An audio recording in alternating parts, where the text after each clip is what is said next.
Hello बच्चों, question है कि शॉर्टेस्ट वेवलेंथ निकालनी है बाल्मर सीरीज में। किसी भी सीरीज में जो वेवलेंथ का फॉर्मूला होता है, कॉमन फॉर्मूला है 1/λ is equal to R 1/nf² minus 1/ni²। अब इसमें nf और ni क्या होता है? किसी भी हाइड्रोजन स्पेक्ट्रम के अंदर एक ग्राउंड स्टेट होता है जिसको हम n इज इक्वल टू 1 बोलते हैं, फिर फर्स्ट एक्साइटेड स्टेट होता है, फिर सेकेंड एक्साइटेड स्टेट होता है, और इसके बाद ये सीरीज चलती जाती है ऊपर तक।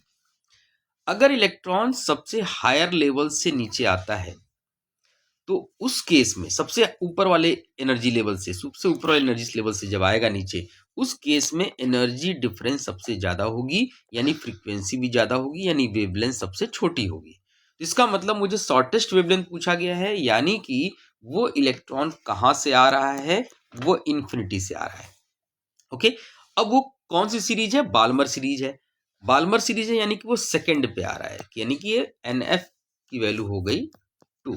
अब इस फॉर्मूले में मैं वैल्यू पुट करता हूं यहां पर, तो ये आ गया 1/λ is equal to are 1/nf यानी कि 2 का स्क्वायर माइनस 1/इन्फिनिटी का स्क्वायर। इन्फिनिटी का स्क्वायर हो गया पूरा आपका 0, तो ये आ गया 1/λ is equal to r/4। Lambda is equal to हो गया 4/r। अब आप r की वैल्यू पुट करके you will get the answer of the shortest wavelength.